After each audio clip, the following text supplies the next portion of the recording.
de Moustapha Faye le fils de Babou Faye Ndougor accompagné par Adama Ndour Gandiaye ndeysaan la cadence à la voix d'or la diva koni Ada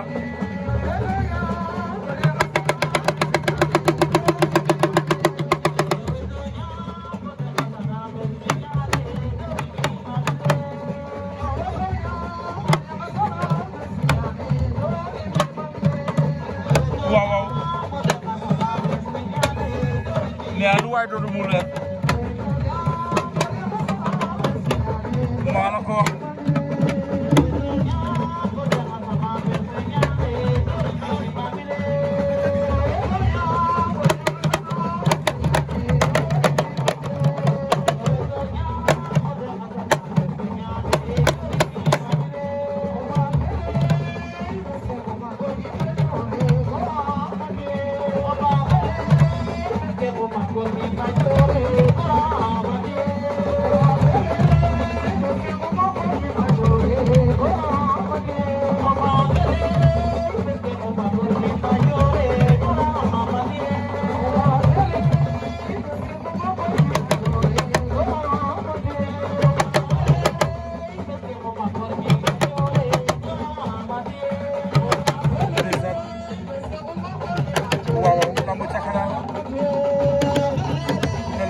Tabaski 2026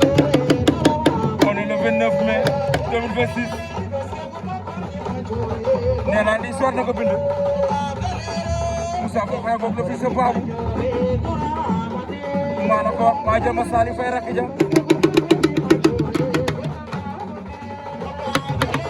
cee la bind loolu waa kër Jaasi bon na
Moussa Diagne bu baax a fom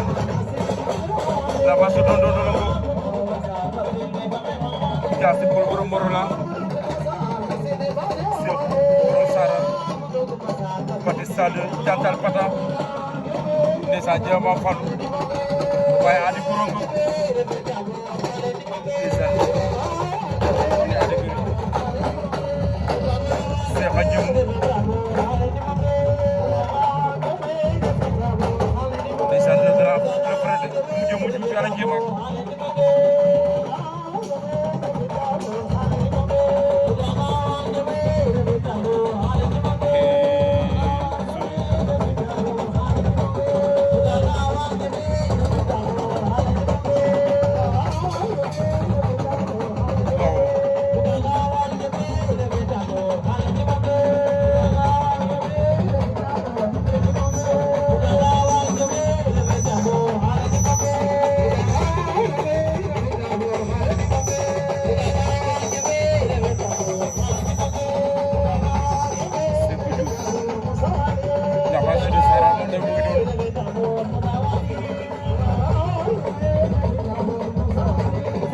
Ndiaye Papa Sow doon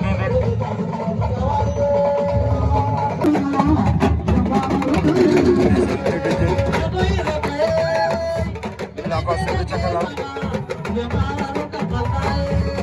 mooy ñu gën a domicile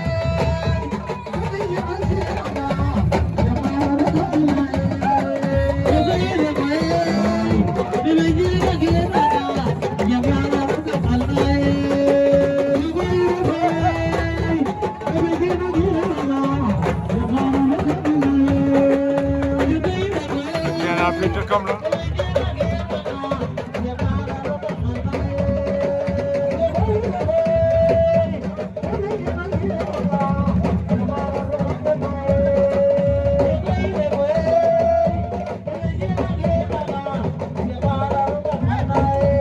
kon bi wécceen maa la ko fi dëkkam la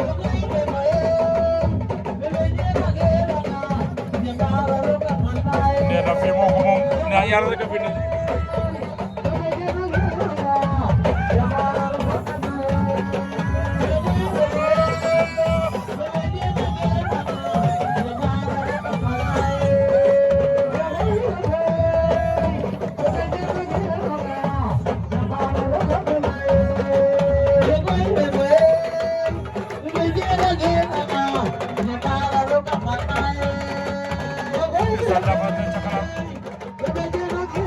dum la moon ko ba fole ci kam